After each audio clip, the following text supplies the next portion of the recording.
Hi, everybody, and welcome to week 33 of Beyond the Gates weekly recap.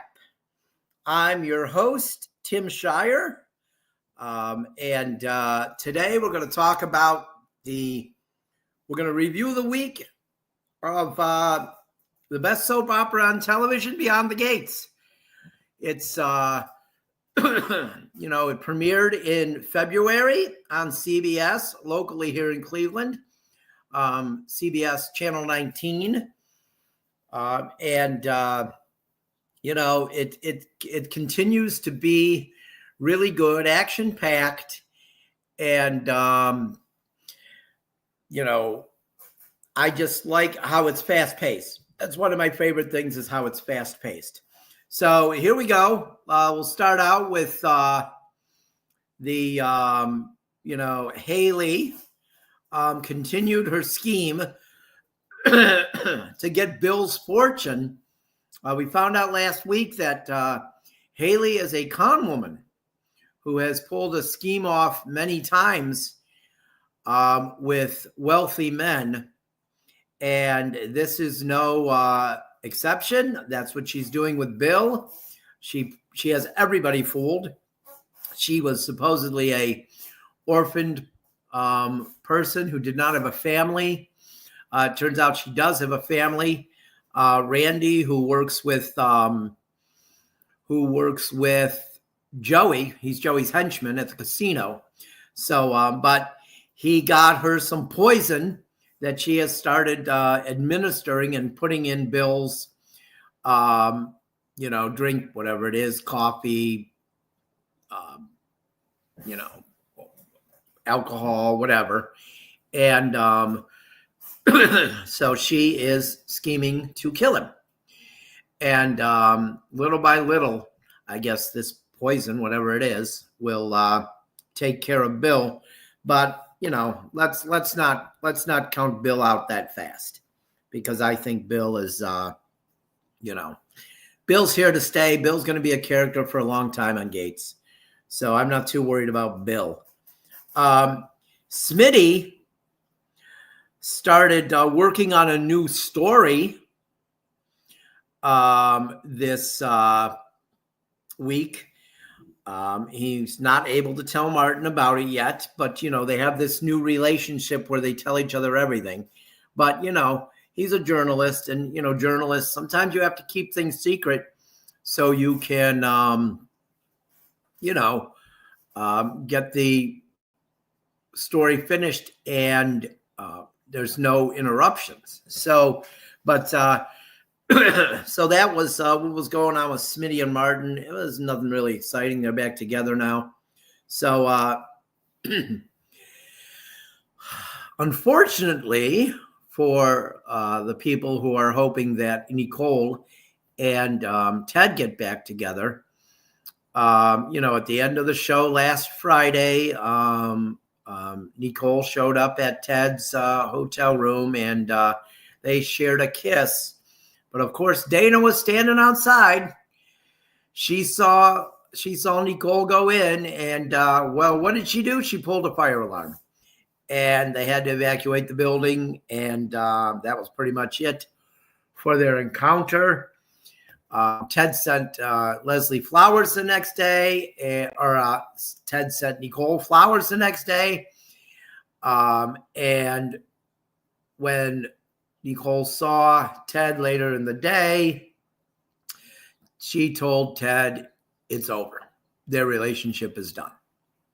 So, for now, Ted's feeling bad. And then she was with that other doctor at Orphe Jeans. I don't like that guy. So right now it looks like Ted and Nicole are through, but I don't think Ted's going to give up. So I still believe they'll be back together by their 1-year anniversary. I think they'll be back together, or by their anniversary, their original anniversary. And maybe they'll get remarried on that day, but I think they'll get back together. I do. But so as for Dana / Leslie, She actually showed some human emotions this week when, I mean, her crying that other time about getting humiliated. Give me a break. That was just, well, woe is me. Feel bad for me. But this one, she showed some emotion. She was having dinner at the country club with her adopted mom, Peaches. And Peaches, we've known, they've talked about that Peaches is sick. She's dying. And her and Leslie got into it, because Leslie's stubborn and is always scheming. And, Peaches told her that she shouldn't. They got into it, and then Peaches started to cough. And, Leslie ended up having to bring her home and put her to bed, and had this, conversation after with Ava, and she felt really bad. And, that was the first time that you were actually like, oh my God, Leslie showed human emotion. So I guess there's hope for her, but I love how she's ordered the workers on her mansion to work deeper into the night and drive the Duprees insane. But also, Anita did say this week that she was going to end the trust. And so Leslie's money will eventually dry up. And let's face it, the way she's spending that money, Leslie could be a broke character very soon, within a year or two.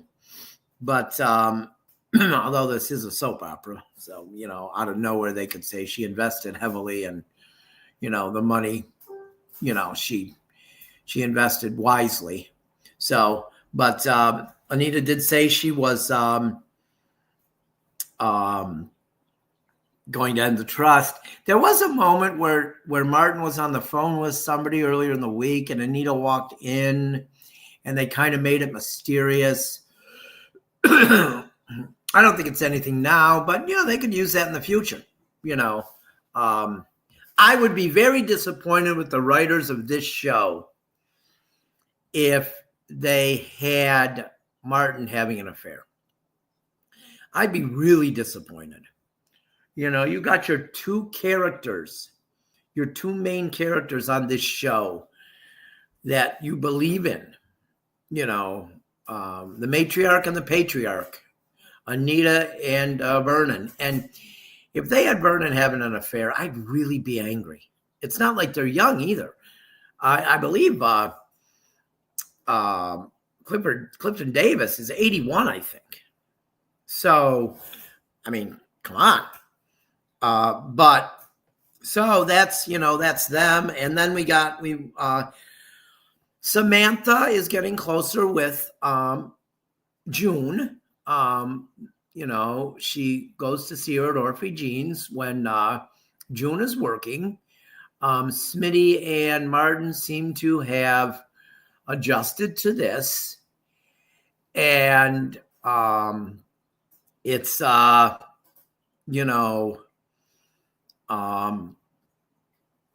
it's a good thing, I think.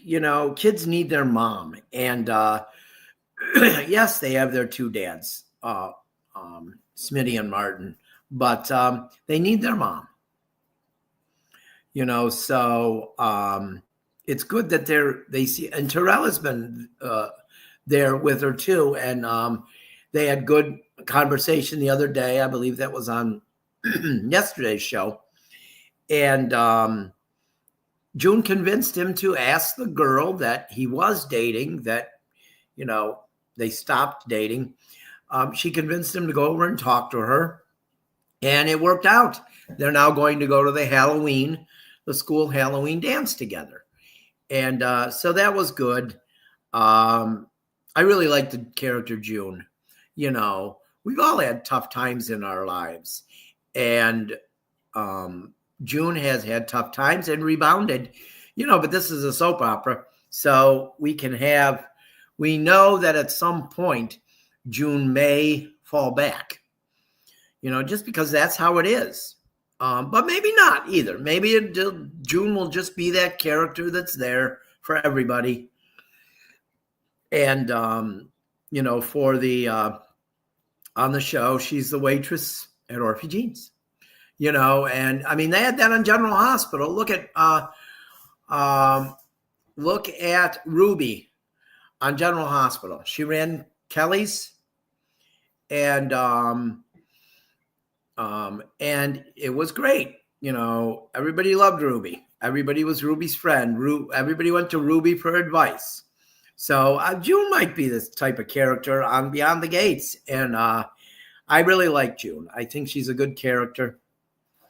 And I'm glad that her kids are getting to spend time with her now, so that's really good. Then Danny and Andre,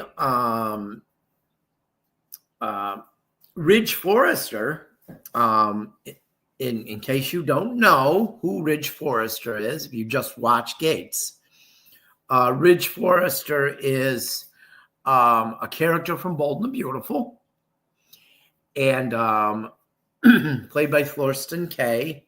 He's kind of annoying to me just because his voice. I guess that's pretty much the only thing. But he offered Danny and Andre to be their spokesmodels for a new line of clothing. And Danny, her whole life, wanted to model for Forrester Creations. That's the company that Ridge runs on the Bold and the Beautiful in Los Angeles. And so she really wanted to. But Danny, Andre didn't want to. He just didn't want to do it. He did not want to model. He would rather be behind the camera than in front of it. So Danny actually called Ridge up and said, no, we're not going to do this. Andre doesn't want to do it, even though it killed her, even though this is something she's wanted her whole modeling career. But, she told him no. And I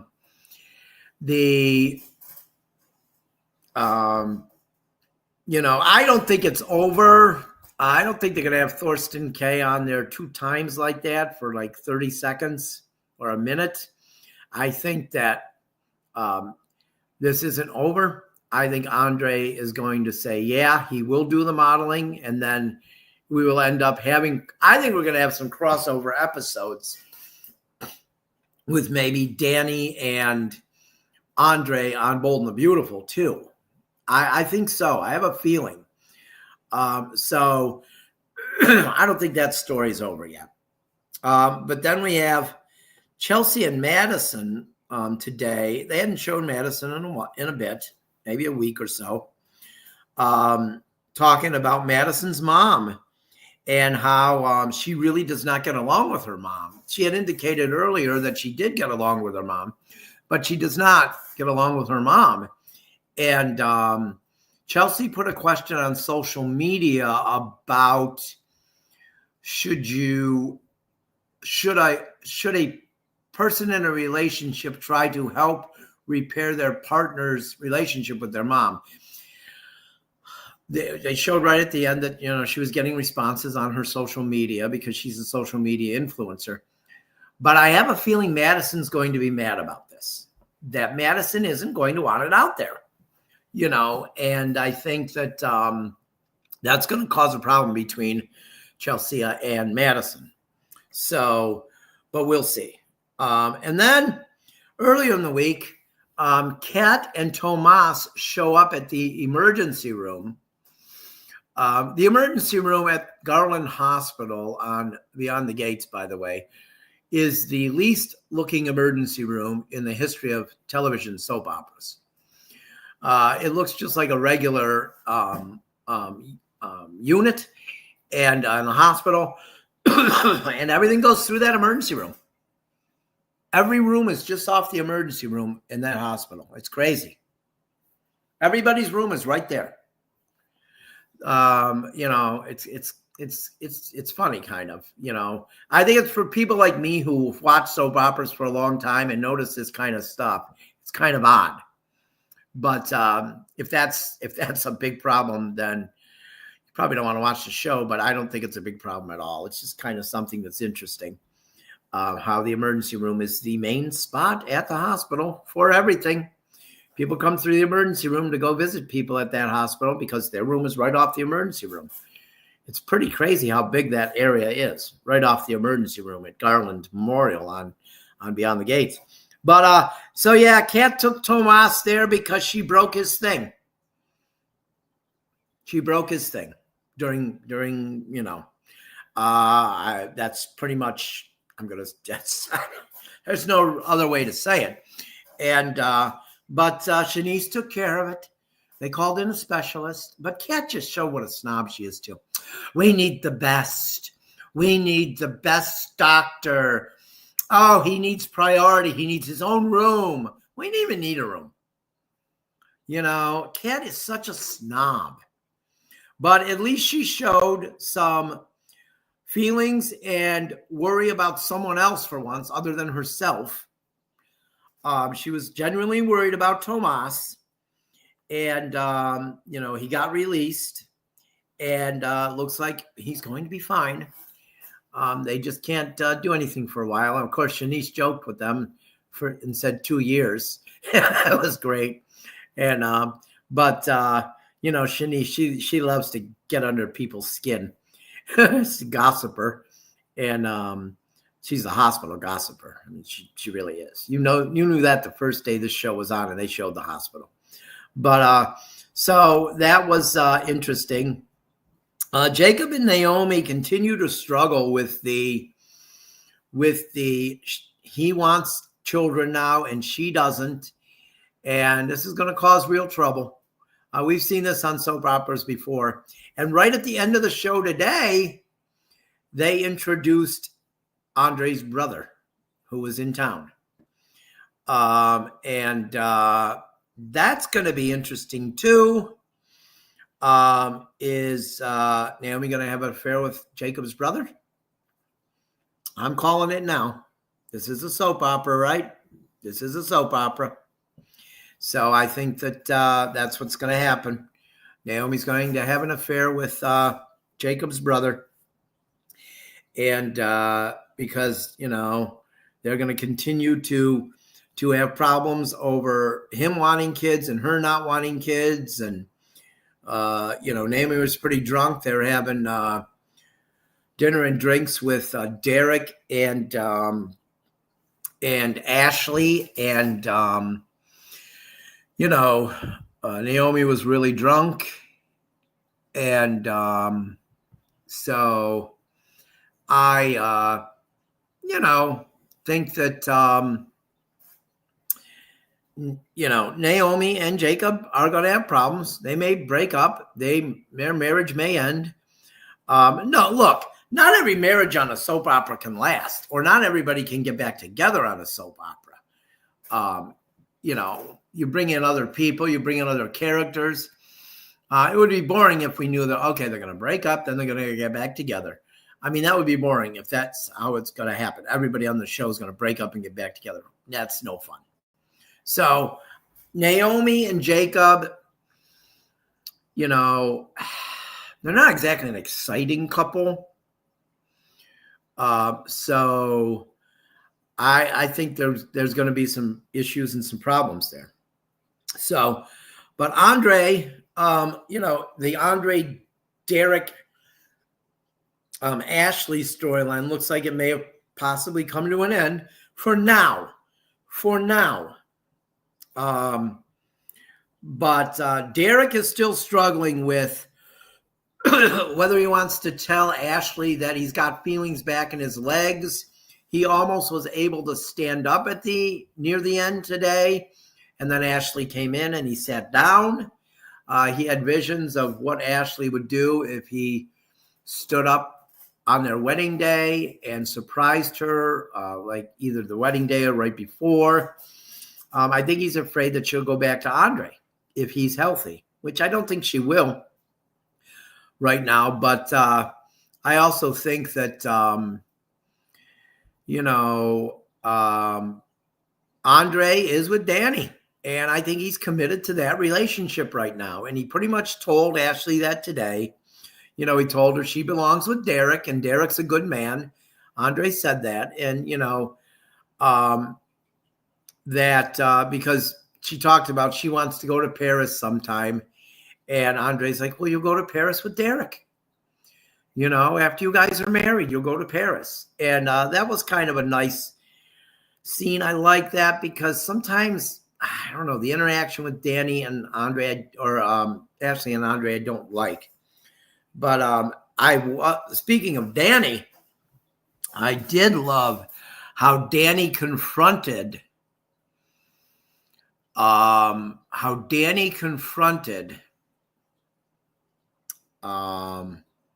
Joey today about Vanessa.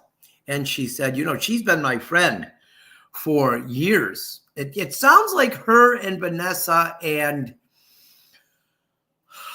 Nicole were friends in high school because Vanessa's family was wealthy also and lived in Fairmount Crest. So it sounds like they've been friends a long time. And Danny's no dummy. People might think, oh, Danny's this crazy nut. No, Danny's very smart. And Danny noticed something's off with the relationship between Vanessa and Joey. And she basically told Joey, you better not hurt Vanessa. And of course, Joey turned it around and mocked Danny's relationship with Andre and told Danny that her marriage to Andre is a joke.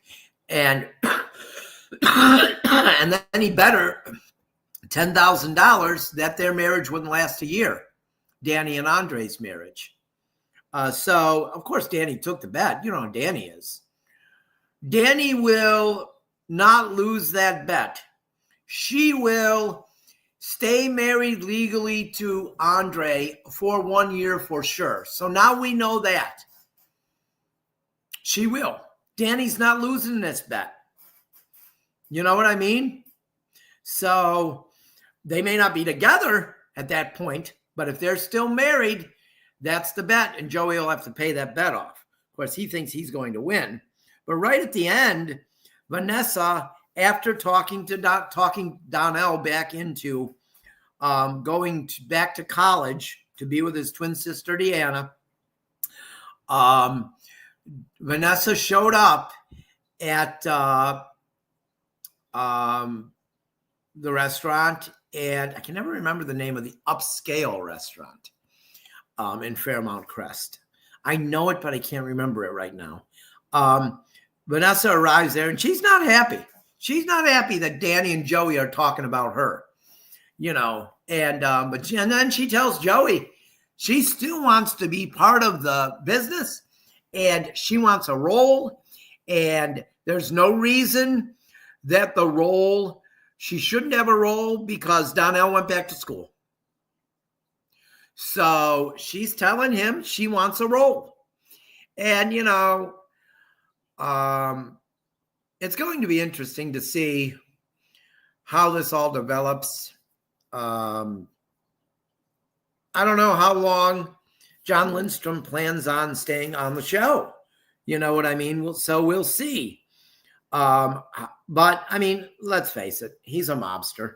He's either going to get killed or he's going to prison at some point.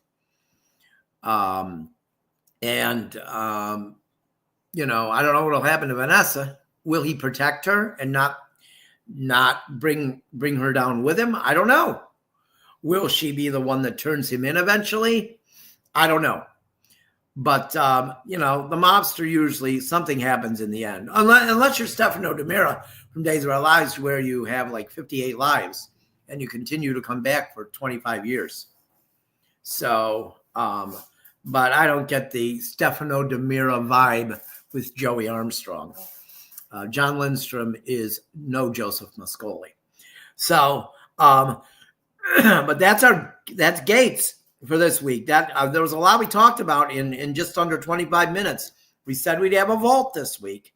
We said we would do a vault we would look back on a previous soap opera. Our first ball was a few weeks ago, and we did Ryan's Hope, the old ABC show Ryan's Hope. Well, this week we're going to do Behringers. It's a little-known soap. It was on CBS in prime time on Saturday nights from January 5th to March 9th, 1985. I watched every episode, all 11 that aired.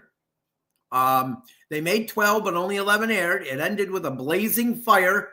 Some of the main characters that that were very important were trapped in this fire at the department store. The storyline focused on the Behringers department store. And the Behringers department store in the New York fashion industry. The department store was owned and run by Simon Behringer, played by Sam Wanamaker. But let's get back to the beginning.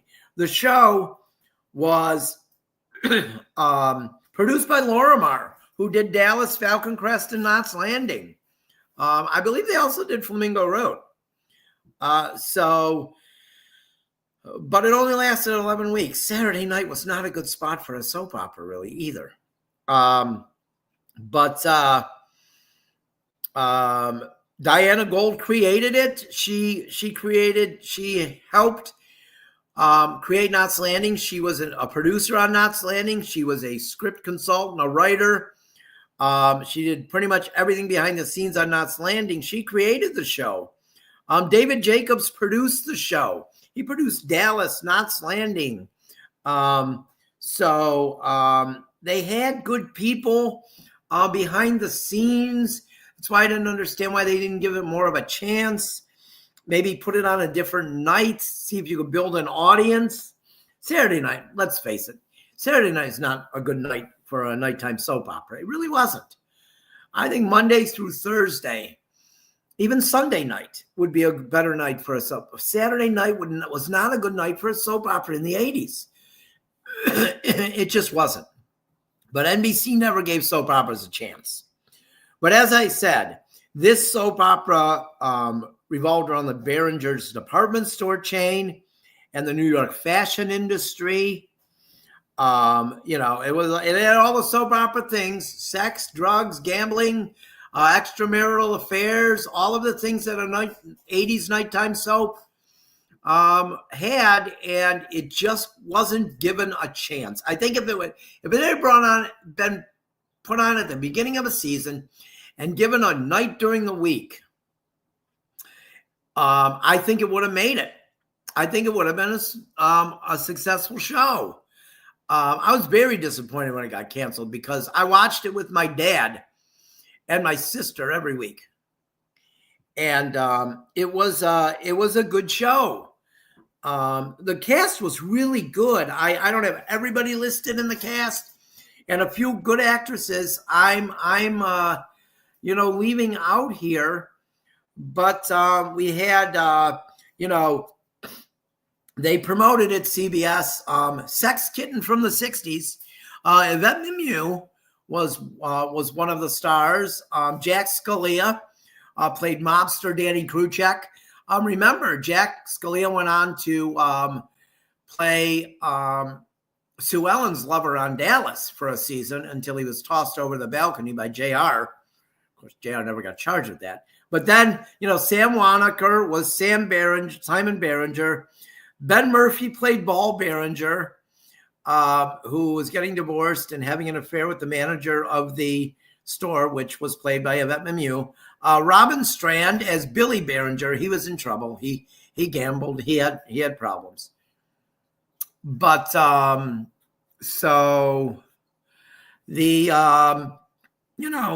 was a show. I just felt like I really liked Brandon Tartikoff. I have a Brandon Tartikoff actual interaction story for you guys at some point. My interaction with Brandon Tartikoff back in the 80s when I was in high school.